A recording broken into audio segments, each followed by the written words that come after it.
Assalamualaikum warahmatullahi wabarakatuh. Perkenalkan, nama saya Cynthia Claudia dan di video kali ini saya akan menjelaskan mengenai arsitektur komputer.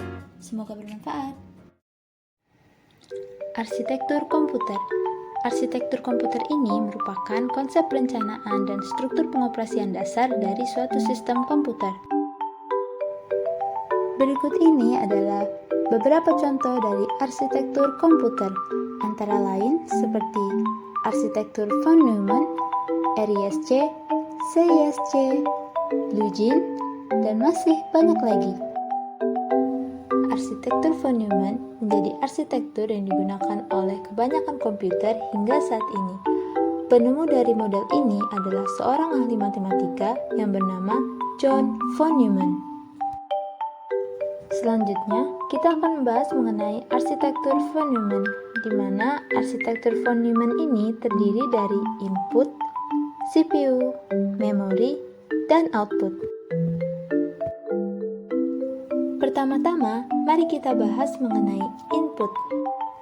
Input di sini bertugas untuk memasukkan data ke dalam CPU untuk kemudian diolah menjadi informasi.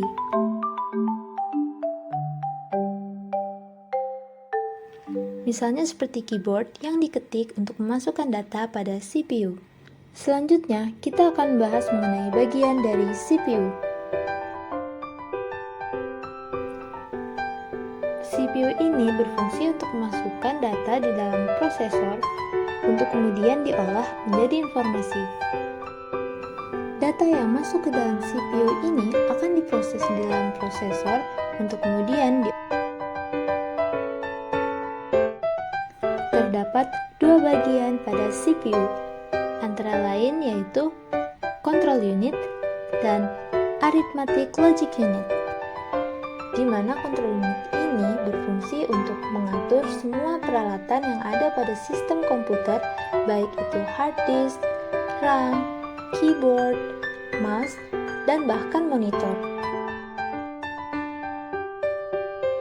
Selanjutnya, fungsi dari control unit ini antara lain mengatur kapan CPU menerima data dari perangkat input. Misalnya seperti keyboard yang mengirimkan data pada CPU. Dan control unit ini juga mengatur kapan data yang diterima dari perangkat input kemudian diolah, serta menentukan waktu masing-masing data yang masuk untuk diolah secara bergantian. Selain itu, control unit ini juga mengatur kapan data yang telah diolah ditampilkan pada perangkat output. Selanjutnya, kita akan membahas mengenai arithmetic logic unit, di mana arithmetic logic unit inilah yang melakukan operasi atau perhitungan aritmatika dan logika, yang mana perhitungannya ini menggunakan kode biner seperti pada gambar berikut ini. Selanjutnya, kita akan masuk ke pembahasan memori, di mana memori ini merupakan tempat penyimpanan data pada sistem komputer. Contohnya seperti RAM dan ROM. Random Access Memory atau RAM ini merupakan tempat penyimpanan sementara data komputer yang sedang berjalan, di mana biasanya data yang disimpan ini akan hilang ketika Selanjutnya yaitu Read Only Memory atau ROM, di mana ROM ini merupakan memori yang menyimpan berbagai data yang ada pada komputer dan bersifat permanen, sehingga data tidak akan mudah hilang walaupun aliran listriknya dimatikan. Dan terakhir, kita akan masuk ke pembahasan output, di mana output ini menampilkan informasi hasil pengolahan data kepada penggunanya. Misalnya, seperti data teks yang diproses oleh CPU, yang kemudian informasi ini akan ditampilkan melalui monitor. Selanjutnya, kita akan membahas mengenai jenis arsitektur, di mana terdapat 4 jenis arsitektur komputer, antara lain seperti yang pertama yaitu komputer MISD. MISD merupakan singkatan dari Multiple Instruction Single Data, di mana komputer MISD ini merupakan salah satu jenis arsitektur data yang menggunakan pada komputer MISD dalam mengolah satu data, setiap prosesor menggunakan instruksi yang berbeda.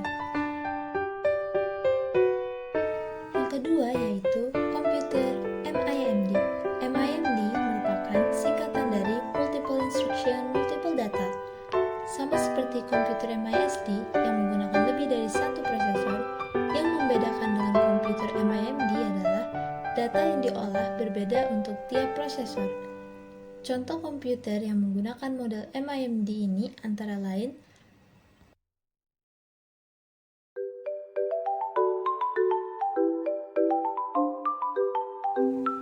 yang ketiga yaitu komputer SISD. SISD merupakan singkatan dari Single Instruction Single Data, di mana jenis arsitekturnya menggunakan arsitektur von Neumann karena hanya menggunakan satu prosesor saja. Sebutan lain untuk model ini adalah komputasi tunggal. Contohnya, ketika mengolah skema aritmatika atau logika hanya dapat dilakukan sebanyak satu kali.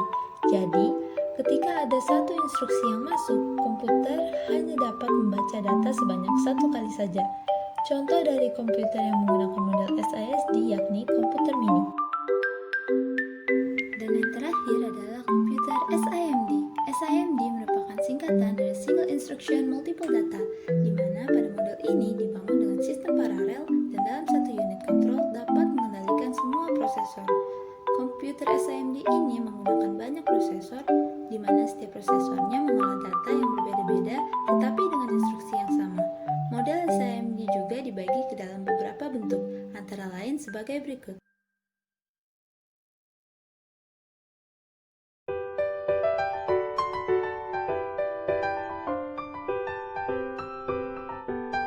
Berikut ini merupakan beberapa fungsi dari arsitektur komputer, antara lain yang pertama yaitu memudahkan untuk perbaikan komputer. Ilmu arsitektur komputer akan memudahkan seorang programmer untuk memperbaiki kerusakan sebuah komputer, yang mana rancangan awal yang diketahui oleh programmer akan memberikan informasi bagian yang rusak tanpa harus membongkarnya lebih jauh. Yang kedua yaitu memperbanyak penggunaan prosesor, di mana biasanya pada satu komputer dibutuhkan hanya satu prosesor. Namun, dengan arsitektur komputer, sebuah komputer dapat menggunakan 3 prosesor, yang dengan demikian akan meningkatkan kerja komputer. Yang ketiga yaitu memperbanyak user, di mana pada umumnya satu komputer hanya bisa digunakan oleh satu pengguna saja, dan arsitektur komputer akan berfungsi untuk memperbanyak penggunaan komputer. Server client merupakan salah satu konsep arsitektur komputer yang terus digunakan hingga saat ini. Dan yang keempat yaitu memastikan komponen berjalan dengan lancar, di mana sebuah arsitektur komputer merupakan keseluruhan komponen yang saling berhubungan. Untuk itu, arsitektur komputer dapat memastikan seluruh komponennya dapat berfungsi dengan benar.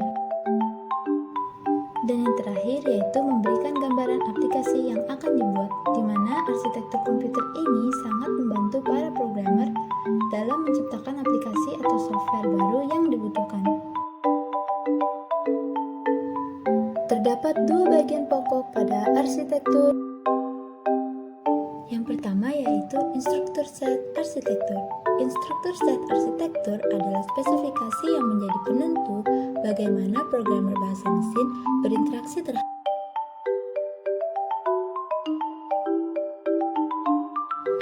Dan yang kedua adalah hardware system arsitektur, di mana hardware system arsitektur ini adalah subsistem perangkat keras dasar seperti CPU, memori, dan OS.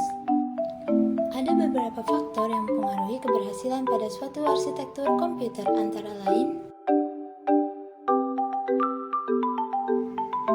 yang pertama adalah manfaat dari arsitektur komputer yang dapat diukur dengan beberapa aspek, antara lain seperti applicability atau penerapan, compatible atau cocok, viability atau keranturan, serta expandability atau dapat diperluas. Yang kedua yaitu kinerja sistem. Untuk mengukur seberapa bagus kinerja sistemnya, ada beberapa program yang dijadikan standar dalam pengukuran kinerja komputer seperti MIPS atau Million Instruction per Second, MFLOP atau Million Floating Point per Second, serta VUP atau Fast Unit of Performance.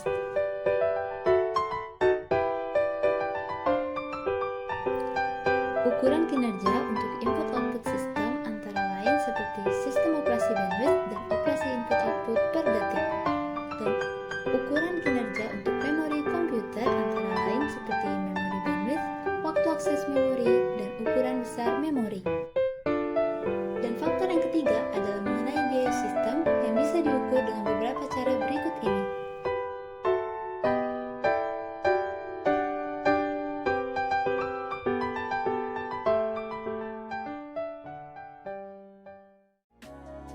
Sekian penjelasan yang dapat saya sampaikan. Mudah-mudahan penjelasan pada materi ini mudah untuk dipahami